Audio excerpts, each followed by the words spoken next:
तो यारो कैसे हो, सब बढ़िया ना। तो आज मैं रिव्यू करने वाला हूँ one of the greatest series Naruto Shippuden.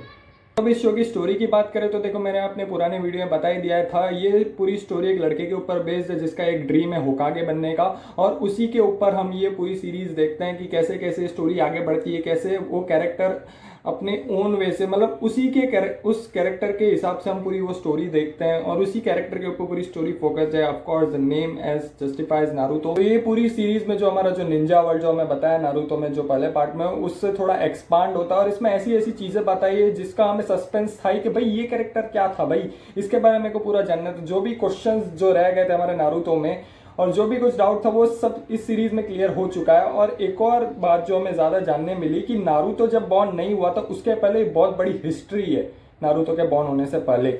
अब देखो, इसमें सबसे अच्छी बात, मतलब इस सीरीज में सबसे अच्छी बात मेरे को लगी कैरेक्टर। हर एक कैरेक्टर मेरे को बहुत अच्छा लगा। जो धीमे धीमे करके जो कैरेक्टर डेवलपमेंट होता है एक कैरेक्टर का।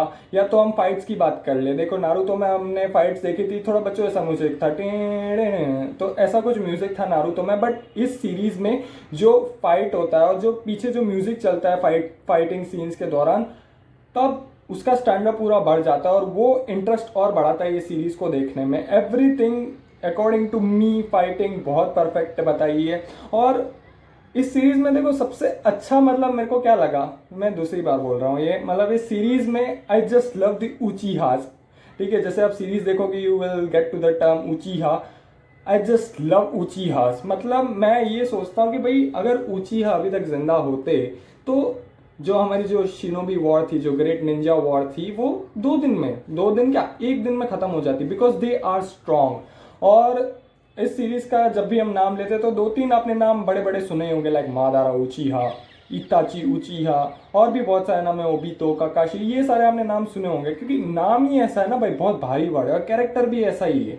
बट मेरे हिसाब से अगर मैं बात करूँ इस सीरीज की, चलो मेरे हिसाब से बात करते हैं, तो मेरे हिसाब से सबसे बेस्ट मोमेंट जो मेरे को सीरीज का लगा, देखो सबसे फर्स्ट पे मैं रखना चाहूंगा नारुतो वर्सेस पेन की फाइट। देखो पिछले सीरीज में तो मैंने बता ही दिया कि नारुतो वर्सेस सास्के, इस सीरीज में भी होता है, बट इस सीरीज में कुछ पता चल गया था, हाँ भाई यही होने ही वाला है, और थोड़ा स्पॉइलर आगे से मिल चुका ही था मेरे को, तो इतना कोई ज्यादा फर्क नहीं पड़ा। बट नारुतो वर्सेस जो पेन की फाइट होती है ना, वो टॉप क्लास होती है। और उसी वक्त when हिनाता confesses her love towards Naruto, और उसके बाद नारुतो जो रैम्पेज मोड पे आता है ना भाई, इट इज ऑसम।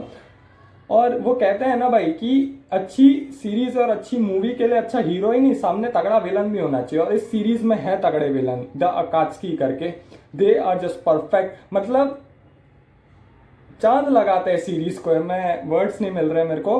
बट इतना कह सकता हूँ कि अगर आपने सीरीज एक बार देखना शुरू कर दें तो बेटा नशा हो जाएगा आपको, क्योंकि मैं भी सुबह उठता था, चलो ब्रश करते हैं, फिर क्या काम है, नारुतो के 1-2 एपिसोड देख लेते हैं, फिर पढ़ना शुरू करते हैं अपने, और वो 1-2 एपिसोड से पूरा दिन कब निकल जाता है पता ही नहीं चलता। और सेकंड मोमेंट जो सबसे मेरे को अच्छा लगा मेरे ओपिनियन से, देखो पूरी सीरीज बहुत सही है, ठीक है, जैसे जैसे आप देखोगे आगे वैसे वैसे फाइटिंग का जो लेवल है वो आगे आगे बढ़ता रहेगा। But according to me what was my favourite moment, जिसको मैं सेकंड पर रखना चाहूंगा, वो है माइट गाय वर्सेस मादारा। मतलब मादारा एंड में बहुत ओवर पावर्ड बताया, जब 4th ग्रेड निंजा वॉर होती तब ओवर पावर्ड है ना ही हमारा जो मेन कैरेक्टर है नारुतो कुछ कर पाता है, उखाड़ पाता है उसका, ना ही सास्के। बट ये जो हमारा बंदा होता है ना माइट गाय, वो सबसे ज्यादा डैमेज उसने दिया। जो फाइट आगे मिलके नहीं कर पाया ना, वो माइट गाय अकेले ने किया। मतलब क्या खराब वाला मारा है मादारा को, भाई मजा आ गया मेरे को। और द मोमेंट जब मादारा बोलता है I declare you the strongest ninjutsu, मतलब ऐसा ही कुछ बोलता है मादारा, तब भाई क्या रोंगटे खड़े हो जाते हैं।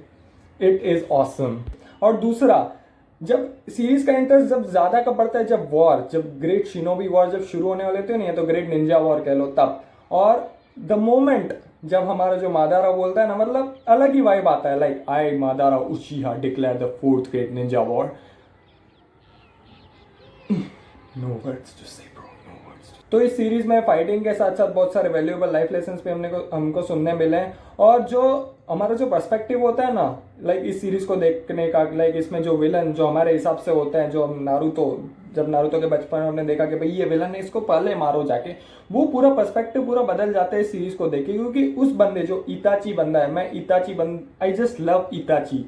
मतलब उस बंदे की जो लाइफ स्टोरी बताई है ना इसमें, अब तक मैं विलन मान रहा था, बट जो पूरी लाइफ स्टोरी बताई जो उसने किया विलेज के लिए, मतलब उसने एक विलेज के लिए अपने पूरे उचीहा क्लैन को मार दिया, including his mother and father. So सोच लो कैसा बंदा है वो, उसकी जो लाइफ स्टोरी बताई है भाई। और इमोशनलिटी भी ऐसे कनेक्ट करते हैं ये लोग, मतलब पूरा रोना निकल जाए, इमोशनल भी बहुत कनेक्ट करते हैं। और अगर मैं वॉर की बात करूं तो हर एक तुम फाइट देख लो यहाँ पे, हर एक इमोशनल मोमेंट वॉर के वक्त पे तो आएगा ही। तो अगर आप लोग को थेनोस का वो मीटियोर गिरना या मून के थोड़े टुकड़े गिरना वो सरप्राइजिंग लगता है, then bro wait until the fourth great ninja war. तो ये जो पूरी नारुतो सीरीज जो दोनों मिलकर बना उसमें टोटल 720 एपिसोड है, जिसमें से आधे फिलर्स है। फिलर्स का मतलब वो मोमेंट जिसमें बैक स्टोरी बताया, और यही मेरे को थोड़ा डिसएडवांटेज लगा। मतलब अच्छी फाइट चल रही है, मादार अवजी हाशिरामा चल रही है, फाइट अच्छी फाइट चल रही है तुम्हारी, और तुम बीच में फ्लैशबैक डाल रहे हो उस एक विलन का। मतलब जो इंटरेस्ट बना हुआ था हमारा वॉर को देखने का, हाँ भाई वॉर शुरू हो चुकी है, सब तबाही हो रही है, सब तोड़ रहे हैं, मजा आ रहा है अलग सा, और बीच में तुमने फ्लैशबैक की स्टोरी डाल दी। चलो वो भी हम बात समझते हैं कि भाई पहले का टाइम था, तब एक एक हफ्ते बाद ऐसे सीरीज आती थी, मतलब एक एक हफ्ते बाद एक एपिसोड आता था, तो हम मान के चलते कि भाई 3 एपिसोड हो, 4 एपिसोड में फ्लैशबैक हो। बट 15-20 एपिसोड में पूरी बैक स्टोरी है, मतलब पूरा इंटरेस्ट ही डूब गया यार वॉर को देखने का। और सेकंड मेरे हिसाब से जो मेरे को डिसएडवांटेज लगा वो ये है, जब कागुया आती है जो हमारा जो मेन बॉस होती है वो, तो उसकी बैक स्टोरी पता है कि भाई वो किसकी माँ रह चुकी है, वो सब पता है, ठीक है। तो जब उसकी लड़ाई होती है नारुतो और सास्के से, तो हम ज़्यादा इमोशनली कनेक्ट नहीं हो पाते। लाइक हमने आगे जितनी भी वॉर्स देखी सबका लेवल इतना बढ़ रहा है, सबसे सब जो विलन है उससे हम इमोशनली कनेक्ट हो पा रहे हैं। बट इसमें कुछ ज़्यादा इमोशनल हमें कुछ ज़्यादा बताया नहीं, और मेरे हिसाब से मेरे को इतना अच्छा नहीं लगा। और ओवरऑल पूरी सीरीज़ की बात करूँ तो यही 2 डिसएडवांटेज थे, बाकी ओवरऑल बेस्ट सीरीज़ है, मस्ट वॉच सीरीज़ है। तो आज के वीडियो के लिए बस इतना है। आई डोंट नो मेरी वीडियो कैसी बनी, कैसा बोला है मैंने। अगर वीडियो अच्छी लगे तो then please smash that like button. और अगर अब भी आप ये सोच रहे हो कि भाई ये तो एनिमेटेड शो है और इसको सोच के आप ये शो रिजेक्ट कर रहे हो, तो देन प्लीज़ एक बार ये शो देखो। मैं कोई प्रमोट नहीं कर रहा हूँ यहाँ पे एज अ यूट्यूबर, मैं सिर्फ बता रहा हूँ कि भाई अच्छा शो है यार, देखो जाके तुम लोग। तो आज के लिए बस इतना ही, और अब मेरी वीडियोस कंटिन्यूस आती रहेगी। तब तक के लिए जय Hind, stay safe, peace out.